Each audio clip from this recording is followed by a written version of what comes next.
Assalamualaikum warahmatullahi wabarakatuh. Selamat pagi. Kita bertemu lagi dalam perkuliahan manajemen keuangan untuk pertemuan yang kedua, yaitu mengenai konflik antar manajer dan pemegang saham atau agency conflicts. Pengendalian perusahaan dewasa ini sering diserahkan kepada manajer profesional yang bukan pemilik dari usaha. Pemilik tidak mampu lagi dikarenakan keterbatasannya untuk mengendalikan perusahaan yang menjadi semakin besar dan lebih kompleks. Telah dibahas sebelumnya bahwa tujuan utama yang harus dicapai adalah memaksimumkan kemakmuran pemilik perusahaan.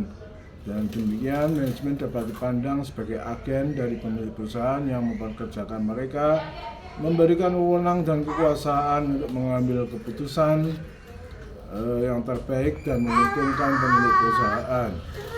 Secara teknis, manajer yang memiliki kurang dari 100% saham perusahaan dapat dikategorikan sebagai agen pemilik perusahaan. Secara teoritis, kebanyakan manajer keuangan setuju untuk tujuan memaksimumkan pemilik perusahaan. Tapi dalam kenyataannya, mereka juga berkepentingan terhadap kemakmuran individu, keselamatan kerja, gaya hidup, dan keuntungan yang lain seperti kantor yang mewah, keanggotaan profesional, fasilitas telepon, mobil pribadi, dan tiket liburan yang kesemuanya dibebankan atas biaya perusahaan. Berbagai kepentingan tersebut membuat manajer jadi enggan untuk mengambil keputusan yang lebih berisiko. Jika mereka mempunyai persepsi risiko yang dihadapi lebih besar dibandingkan dengan kemungkinan kehilangan pekerjaan dan rusaknya reputasi individu, akibatnya para manajer tidak lagi berusaha untuk memaksimumkan kemakmuran pemegang saham, melainkan mengambil jalan tengah dan meminimumkan kerugian potensi dari pemilik perusahaan. Yang dimaksud dengan konflik antar kelompok adalah konflik yang timbul antara pemilik, karyawan, dan manajer perusahaan, di mana ada kecenderungan manajer yang lebih mementingkan tujuan individu daripada tujuan perusahaan. Agency problem muncul terutama apabila perusahaan menghasilkan free cash flow yang sangat besar. Free cash flow adalah aliran kas bersih yang tidak dapat diinvestasikan kembali karena tidak tersedia kesempatan investasi yang non-profitable. Selain itu, konflik antara manajemen dan pemegang saham sering timbul dalam transaksi pembelian sebuah perusahaan oleh perusahaan besar dengan menggunakan utang yang sering disebut dengan leveraged buyout atau LBO. Dalam leveraged buyout, biasanya manajemen merasa bahwa perusahaan dinilai terlalu rendah atau underpriced akan mengatur perjanjian kredit, melakukan penawaran atau tender offer untuk membeli saham perusahaan yang sebelumnya tidak dimiliki oleh grup manajemen, dan kemudian secara langsung mengendalikan sekaligus memiliki perusahaan. Konflik antara manajemen dan pemegang saham muncul karena dalam praktek pembelian saham tersebut, manajemen seringkali dipandang melakukan penawaran yang kurang wajar. Agency konflik yang lain dapat terjadi antara stakeholder dengan debt holder. Hal ini disebabkan karena debt holder merasa dijadikan sebagai kuda pedati bagi pemegang saham. Artinya, kreditur dieksploitasi oleh pemegang saham. Hal yang seperti itu terjadi karena apabila perusahaan sukses, maka pihak yang lain banyak menikmati keberhasilan itu adalah pemegang saham. Tetapi apabila perusahaan mengalami kesulitan atau bangkrut, maka resiko akan ditanggung oleh pemegang saham dan kreditur.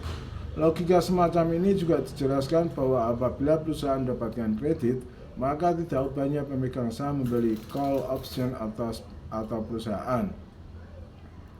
Apabila kemudian hari nilai perusahaan lebih tinggi dibandingkan utang, maka pemegang saham akan mengeksersis call option yang berarti pemegang saham akan melunasi utang perusahaan.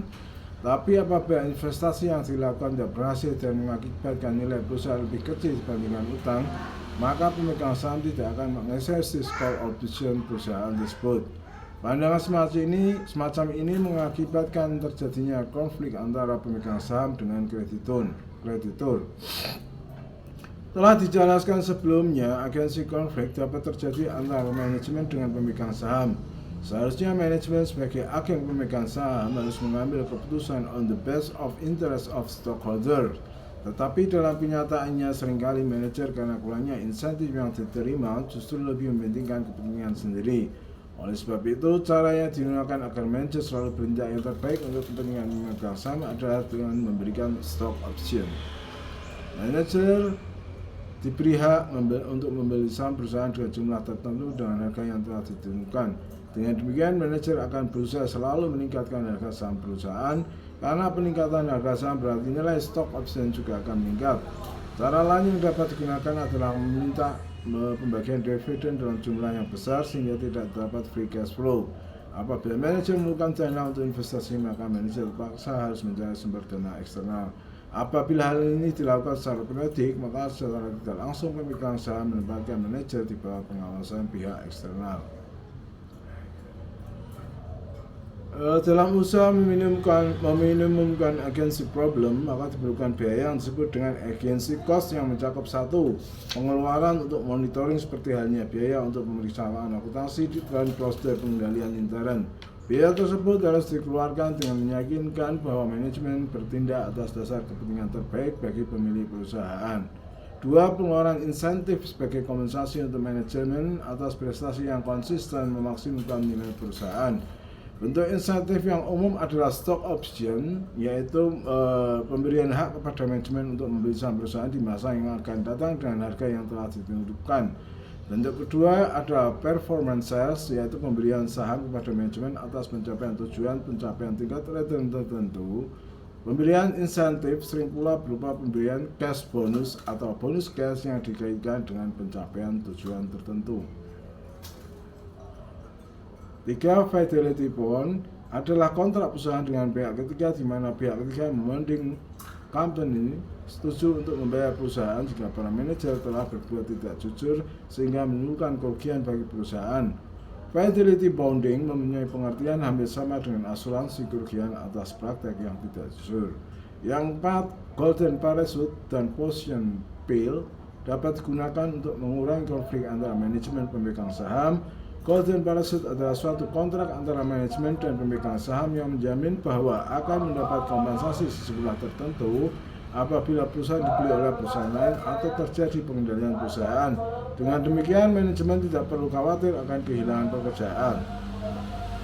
Seperti telah disinggung sebelumnya, perlu dilakukan untuk mensejajarkan kepentingan pemegang saham, manajemen, dan kreditur agar tidak terjadi konflik keagenan. Adapun usaha yang dapat dilakukan guna meminimumkan keagenan tersebut adalah 1. Pemberian kompensasi yang cukup baik berupa kompensasi minimum, kompensasi tambahan, dan pemberian stock option hak untuk membeli saham perusahaan di masa datang dengan jumlah dan harga yang telah ditentukan di muka. Pemberian stock option ini diyakini akan menurunkan konflik keagenan karena semakin baik kinerja perusahaan maka harga saham semakin tinggi.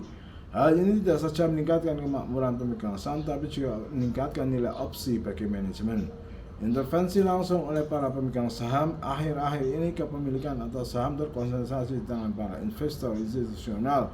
Hal ini tentu memudahkan bagi investor untuk melakukan intervensi langsung karena investor institusional tersebut dapat dengan mudah menempatkan orang-orang di jajaran direksi. Ancaman untuk dipecat atau threat of firing banyak contoh direksi perusahaan karena kinerja yang jelek. Selain itu, mekanisme diyakini dapat mendisiplinkan manajemen karena manajemen yang tidak profesional, energi jelek tentu tidak akan mendapatkan tempat dan penghargaan yang cukup. Yang keempat adalah ancaman untuk diambil alih threat of takeovers. Perusahaan yang kinerjanya jelek maka sahamnya akan jatuhkan konsekuensi menjadi sasaran untuk diambil alih oleh perusahaan lain. Manajer menyadari bahwa itu hal yang akan berakibat hilangnya posisi sebagai direksi perusahaan. Demikian perkuliahan hari ini. Terima kasih atas perhatiannya. Sekian, terima kasih. Assalamualaikum warahmatullahi wabarakatuh.